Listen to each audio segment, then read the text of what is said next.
Feliz día a todos los participantes de este tercer simposio de política y discurso. Agradezco a los organizadores la invitación a participar en este simposio y el subtítulo del mismo, Irrealidades y Ficciones, me permite compartir con ustedes parte del trabajo que estuve realizando el año pasado, 2020, cuando comenzó la cuarentena en Venezuela. Ese trabajo estuvo enfocado en hacer el seguimiento a los programas de televisión Cada Familia una Escuela. Por eso titulo la ponencia de hoy Cada Familia una Escuela y Realidad Educativa Venezolana durante la cuarentena. Esta presentación quiero organizarla en 5 momentos.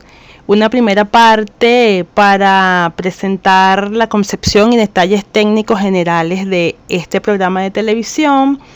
Después pasar a describir la estructura y el diseño instruccional de los programas. Eso me va a permitir destacar algunos errores detectados durante los programas y la distorsión de roles y responsabilidades que surgieron con esta programación. Ya para finalizar, quiero intentar responder con ustedes la pregunta ¿por qué ocurre todo esto? Es decir, los errores y las distorsiones, y llegar a algunas conclusiones y reflexiones finales. Los programas Cada Familia una Escuela están concebidos como televisión educativa, y es por eso que el Ministerio de Educación venezolano, desde la primera semana de la cuarentena, es decir, en tiempo récord, el Ministerio comenzó a ejecutar su plan educativo a través de unos programas televisivos de 1 hora de duración que llamó Cada Familia una Escuela. Estos programas se transmitían de lunes a viernes a las 10 de la mañana en el canal 8 en VTV, y después empezó también a transmitirse a las 2 de la tarde en TVS, el canal 2. Esto estuvo así durante el primer mes de la cuarentena, y ya para la 5ª semana de cuarentena existían 2 programas, uno en la mañana que estaba destinado a educación inicial y primaria, y uno en la tarde, a la 1 de la tarde, dedicado a educación media y educación técnica.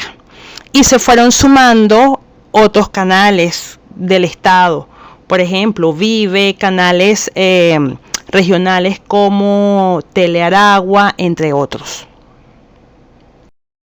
En cuanto a la estructura y diseño general de los programas, en las primeras 4 semanas, en cada programa de 1 hora, se desarrollaba una clase que duraba de 5 a 10 minutos, y cada una de estas clases pertenecía a un nivel educativo o a una modalidad educativa. Estamos hablando de los niveles de preescolar, primaria, bachillerato o media, que incluye la educación técnica, y en cuanto a las modalidades, era educación especial y el uso de las TIC, de las tecnologías de información y comunicación.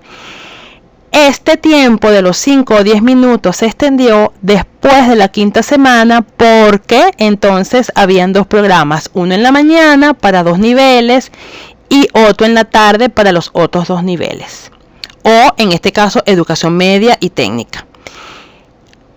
Algo importante, que cada nivel y modalidad tenía un docente o un profesor o una maestra que era el expositor o el presentador de los temas. El primer programa de Cada Familia una Escuela fue presentado por el ministro de Educación, Aristóbulo Istúriz, y el resto de los programas casi siempre la bienvenida la daba Jorge Pérez, que es el viceministro de Comunidades Educativas y Unión con el Pueblo. Si tenemos que hablar de diseño instruccional, entonces tenemos que hablar de la planificación de los diferentes elementos que entran en juego en una clase. Y lo que pudo observarse en las primeras clases de Cada Familia una Escuela es que ese diseño institucional era deficiente o casi inexistente. Es decir, no existe un diseño institucional de fondo que diera estructura, orden y coherencia a cada programa. No se evidencia claridad en las estrategias, actividades o recursos que apoye o amplíe el discurso del docente. Fíjense en esta lámina la escenografía creada como aula para la grabación de los programas. Y allí vemos a un docente que está sentado entre una pizarra y un escritorio, hablándole directamente a la cámara, inmóvil, sin hacer preguntas o sin plantear preguntas y respuestas, sin usar la pizarra, inclusive sin usar los materiales que tenía sobre la mesa. En ese mismo escenario se grabaron todas las clases de todos los niveles y modalidades. La profesora de preescolar quizás es la que más mostraba materiales, láminas, dibujos, y el profesor de las TIC siempre estaba acompañado de la computadora Canaima y allí mostraba cómo utilizar ciertos paquetes informáticos y hacer ciertas diagramaciones. Por supuesto que si hay fallas en la planificación, entonces surgen los errores. Y en los programas de Cada Familia una Escuela fueron muchos y muy graves los errores que se detectaron, tanto a nivel conceptual, procedimental como instruccional. Uno de los errores más evidentes se hizo con los docentes de primaria y de educación inicial, docentes con limitaciones de lenguaje. En el caso específico de los docentes de educación inicial, se usó excesivamente los diminutivos. Todo estaba planteado en términos de la hojita, el dibujito, el cuadernito, el lapicito. Y en el caso de bachillerato, es decir, educación media general y educación media técnica, también se detectaron errores, sobre todo en el área de matemática. Incluso en las redes sociales se hicieron virales muchísimos videos del profesor de matemática que allí aparecen en pantalla, cometiendo errores de cálculos, despejando mal, utilizando fórmulas con errores, etc. No voy a hacer una lista aquí de los errores porque creo que eso le corresponde a los especialistas en las diferentes áreas y niveles, pero sí, exactamente, a los especialistas les corresponde hacer el análisis de los programas, desnudar la falsedad de lo que se transmitió en esos programas, porque no hacerlo, quedarse callado y no comunicar esos errores es hacerse cómplice de justamente de los errores. Y de la mano con estos errores surgen las distorsiones de roles y responsabilidades. Cuando encontramos un programa titulado Cada Familia una Escuela, caben varias preguntas. ¿La escuela entonces acaso se traslada a la casa? ¿La casa, el hogar está equipada para convertirse en una escuela? Los padres, los abuelos, los tíos, los hermanos, quienes hacen vida en casa se convierten en docentes automáticamente. Ellos están preparados para asumir ese rol.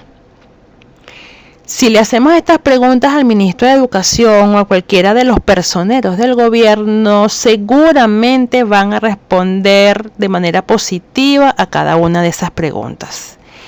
Pero yo respondo de manera negativa, porque mucho ayuda el que no estorba.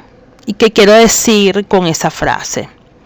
Si alguien no tiene el conocimiento, no es especialista en las áreas, no sabe explicar, no tiene paciencia para enseñar, no se ha formado como docente, es mejor que no asuma ese rol.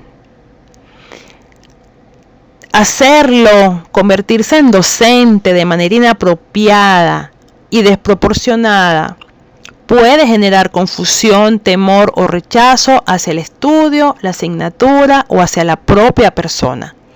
Ese fue el escenario que sobre todo se apreció el año pasado, desde marzo hasta julio, con unos padres que no sabían qué hacer con los niños en la casa y que en muchos casos llegaron al maltrato, padres maltratando a los hijos. Entonces, ¿por qué ocurre todo esto? Es decir, las distorsiones, los errores. Ante el panorama mundial, la pandemia, el coronavirus, comenzamos en Venezuela en marzo del 2020 la cuarentena y enseguida el Estado venezolano, el Ministerio de Educación, que poseía los recursos, elaboró unos programas televisivos en tiempo récord. El Estado venezolano y el Ministerio hizo lo que tenía que hacer. También es importante decir que en las universidades e instituciones educativas venezolanas existen los expertos educativos en diferentes áreas que pueden generar programas de calidad. Pero, ojo, ellos no fueron convocados, la gran mayoría no fueron convocados. Entonces, me pregunto y les pregunto, ¿por qué salen mal las cosas si tenemos los recursos y tenemos los expertos? Yo no voy a responder en este momento y de manera directa esta pregunta, pero sí quiero compartir con ustedes algunas reflexiones y algunos sucesos que nos van a permitir responder esta pregunta. En estos 22 años de gobierno bolivariano hemos presenciado muchas cosas en materia educativa. Hemos presenciado el abandono estructural de la escuela primaria y media, la distorsión de valores, el desprecio por la meritocracia educativa, la eliminación de asignaturas y contenidos, la prohibición de las pruebas de ingreso a la universidad, la imposición del libro único a través de la colección Bicentenario, la graduación de docentes en un año y medio a través de la micromisión Simón Rodríguez, el poder de los consejos comunales por encima de un director de escuela. Entonces, ante este panorama, podíamos esperar que los programas de cada familia, una escuela, fueran buenos, justos, académicos y de calidad. Mi respuesta es no. Y respondo de esta manera negativa porque todo esto forma parte de un plan. Los programas Cada Familia una Escuela forman parte de una política educativa que sabemos está basada en la manipulación y el control. Para finalizar, entonces debo decir que los programas de Cada Familia una Escuela fue la respuesta inmediata y oportuna que el Ministerio de Educación dio ante la cuarentena para garantizar la continuidad del año escolar 2019-2020. Pero lejos de producir aprendizajes significativos, hábitos buenos y una valoración del conocimiento, el Estado docente bolivariano se dedicó a través de estos programas a masificar el error y la mediocridad. Todo esto es un plan, forma parte de un plan, de una política educativa basada en la ideologización y el adoctrinamiento, de los cuales hemos estado hablando siempre en este simposio. Cuando hablamos de, en este caso, ideologización, estamos hablando de encubrir, ocultar, falsear la realidad. Y justamente el Estado venezolano, el Ministerio de Educación venezolano, ha creado o creó a través de estos programas un imaginario colectivo, una idea de eficiencia o calidad educativa que no es real, porque ya hemos visto los errores y, insisto, se ha extendido a través de estos programas la mediocridad educativa. Pero yo no quiero terminar de manera pesimista esta ponencia, sino todo lo contrario, de manera optimista.